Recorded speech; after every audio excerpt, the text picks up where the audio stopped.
I'm Charlene. And I'm Dylan. And we're both we're both the current caretakers at the Natick farm.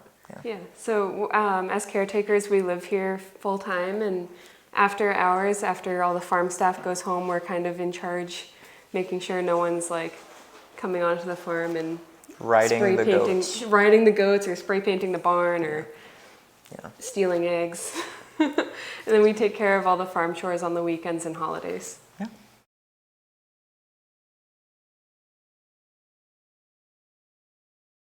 I definitely remember coming here as a kid on field trips and whatnot, for sure. But I was also in the summer camp programs, pretty small, probably Sprouts, whatever Sprouts was back then. And then I was a junior working farmer and a working farmer and a teen work crew person and an apprentice for 1 year. And then I came back as a farmhand, and now we're caretakers. But that's just me. So when I was a teenager, my Girl Scout troop leader was actually the volunteer coordinator here.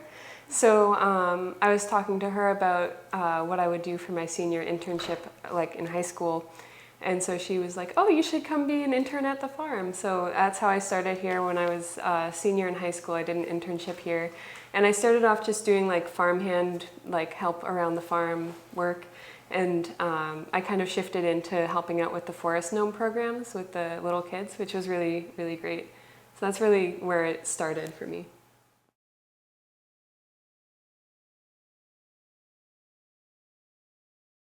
Biggest change for me is that I can use my phone now on the farm. When I first started here, if they caught you with your phone out, you get a nice talking to. I think, as the farm enters the 21st century finally, it's a good tool to have. I'm still not on my phone like playing video games in the middle of the day, but it's nice to be able to not have to sprint to a landline for help. Yeah. That's fair. Yeah. And then obviously the new barn, and through our time working here, also the flower shop was built. Mm-hmm. So that wasn't always there. Yeah, and then the new flower hoop house, the big one. Mm-hmm. Yeah, that too. I remember that being set up. Mm-hmm. Yeah. And I guess since we started here, now we have electricity everywhere. The barn's got Wi-Fi. Fancy. Yeah, that's fancy. Yeah, it's real fancy. Yeah, that Wi-Fi is super strong. I think you could probably use it in the farmhouse now. You can. Yeah, I have. Yeah, I connect to it on my laptop when I'm over there. Yeah, it's wild.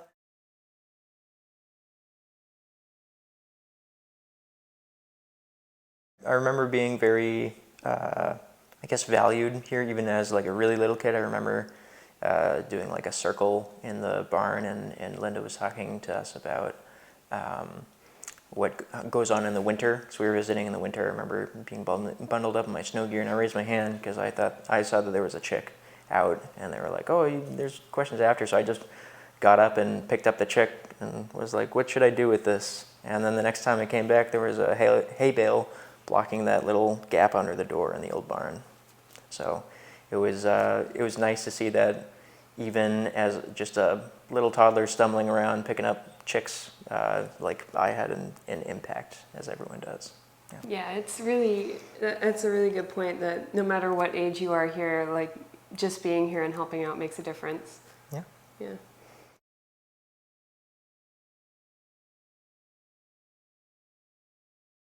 For me, the biggest thing is definitely birthing season. As caretakers during birthing season, we have to wake up in the middle of the night and check on the sheep and goats and sometimes the pigs to see if anyone's giving birth in the middle of the night. And Dylan and I have both learned a lot through like how to take care of pregnant animals and how to assist them in giving birth. And that's definitely something that I never expected to learn in my life. And it's been really interesting. Yeah, you can always talk about theory of giving birth, or you can learn on paper all the steps to do it, but when it's right in front of you and you've got a goat that's coming out upside down and backwards, then you kind of gotta apply it all at once. There's no one there to hold your hand. Yeah. You get the box and you get in there and get them out and try them off.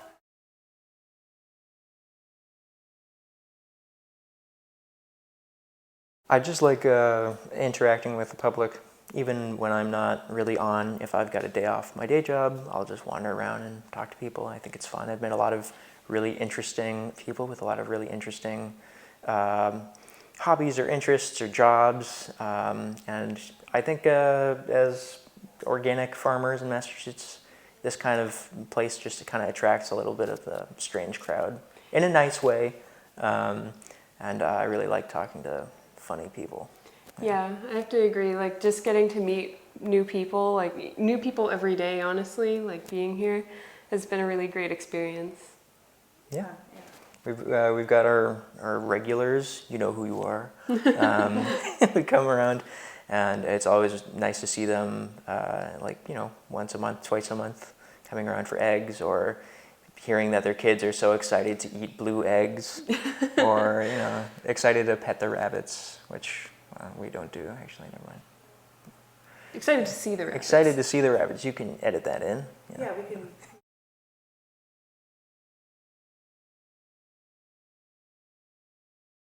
I'm really happy to have gotten the opportunity when I was a kid to be on teen work crew and apprenticing through like folks in the past like John Young, but definitely still Casey Townsend. Casey for sure. And then like even when I came back and started as a farmhand, it was still Casey. That was my biggest connection, was Casey and Jackie, of course. Yeah.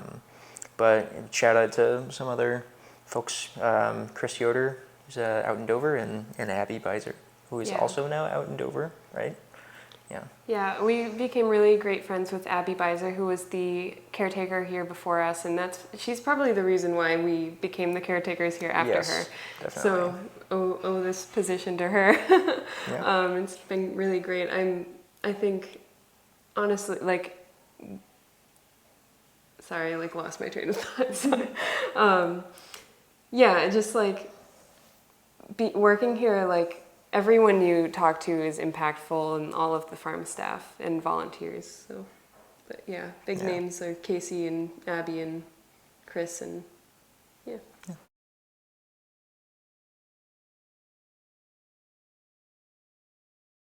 Yeah, we tie it right back to birthing season. I was going on a walk around at like 6 p.m. to see if any of the goats were in labor. And one of them was, but unfortunately, Charlene was getting her hair dyed on the deck. Yeah, I was up on the porch, and I had like the tin foils in my hair, getting my hair bleached. And I just saw Dylan running down the pasture walk and being like, "Give me your phone!" So I tossed it down to him, and I had to run out there with like the foils in my hair and assisted with the birth. Yeah. Yeah. Yeah. There's a really funny picture floating around somewhere. Yeah, there's a lot of fun pictures of us in various states or various outfits with sheep birth. Yeah. I used my weekday work sweatshirt, company sweatshirt as a afterbirth rag one time. Yep. That was funny, I think funny. Yeah. I was at my friend's birthday party once, and I got a call from Dylan that one of the sheep was giving birth or starting to, so I left her birthday party to come help, and I was in this like pink dress and this fur coat, so I like ran over and I was just standing there waiting to help in my like party outfit. Yeah.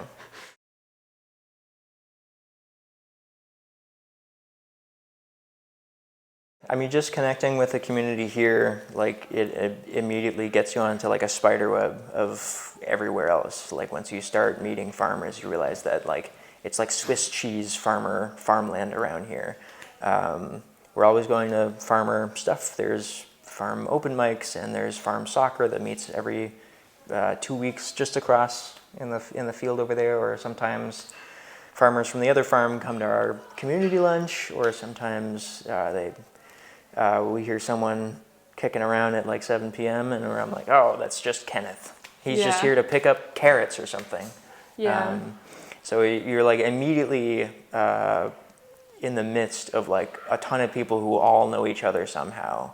Like I'll meet someone who's like, oh, I grow turnips in Westwood. I'm like, you probably know Chris Yoder, right? And then like immediately we have an instant connection. Yeah, I feel like when most people think of a workplace and your coworkers, they're really just like coworkers. You have friends at work, but you only really talk to them while you're at work. But through the farm, like, I feel like we're just friends with everyone. Like, you know, like you guys are our coworkers, but like we'll hang out with everyone outside of work. We've become really, really close friends with some of the people we've met here just through being coworkers and working together first. And it's just become like a big community. I feel like we can really like be ourselves around everyone, and we've just gotten to know everyone, and it's it's been really great. Definitely, Yeah. I like to say that all of my friends work in our basement. Yeah. Because we live above the farmhouse.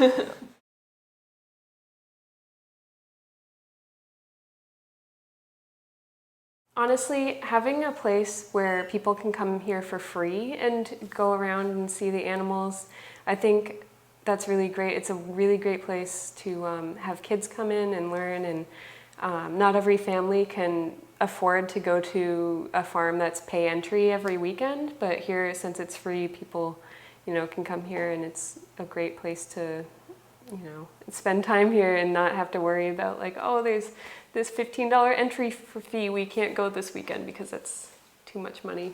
Yeah, and then like it's not as kind of overwhelming as the zoo. We've got kids who like, oh, we really like the chickens. We really like, you know, Blackbeard in the chickens, or oh, you know, well, we're really huge fans of Rambo. So they come back like every week or every 2 weeks to see Rambo again. They know them by name, and yeah, just like especially the kid involvement with like 4-H on the weekends, which we also run as caretakers.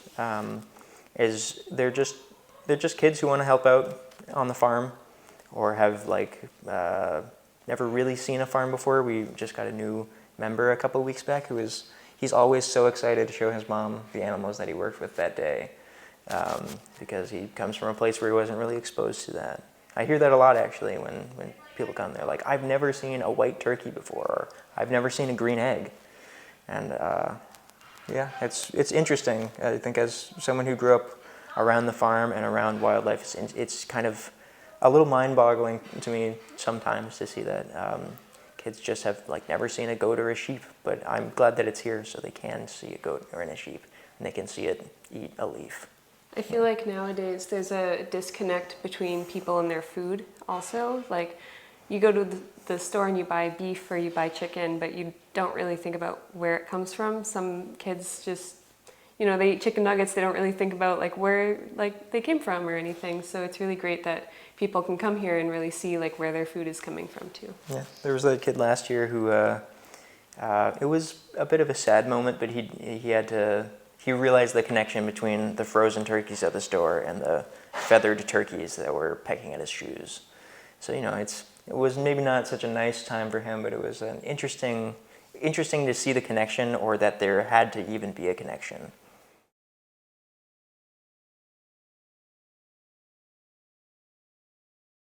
Because the farm is on conservation land, the land has been pretty unchanged, and because we're an organic farm, we don't use any pesticides. We just use like Korean natural farming techniques. So everything's very down to earth.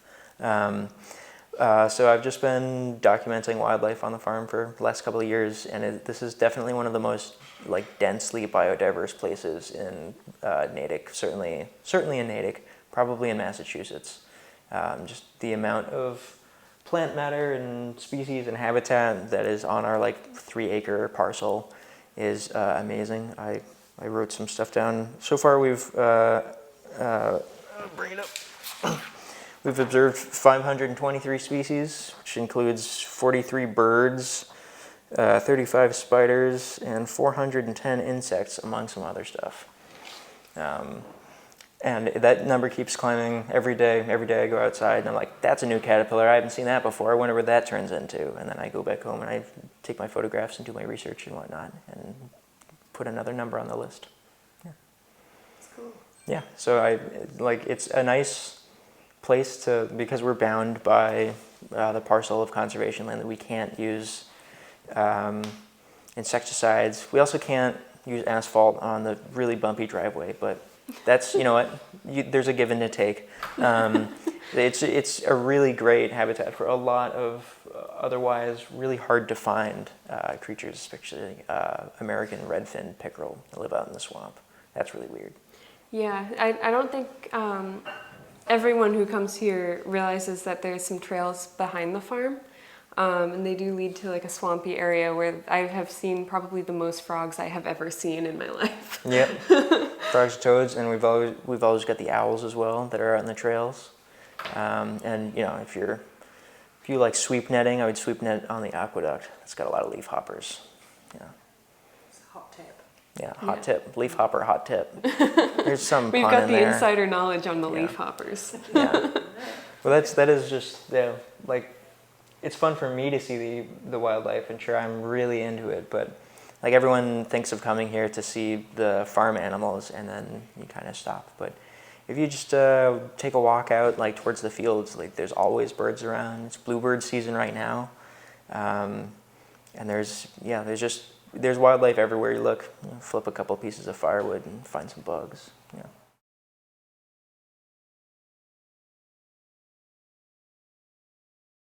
I really think that it's been a great 50. I guess I wasn't around for 27 of it.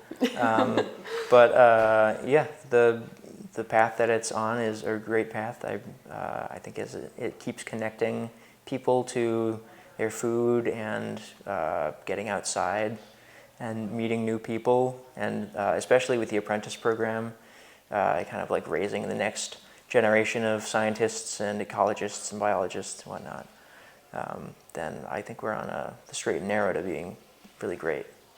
Yeah, I think it's pretty much the same. Just I hope that the farm continues to thrive and grow for the next 50 years and continues to build the community and raising the next generation of farmers and encouraging people to, you know, think about their food and exploring nature. Just continuing to support that.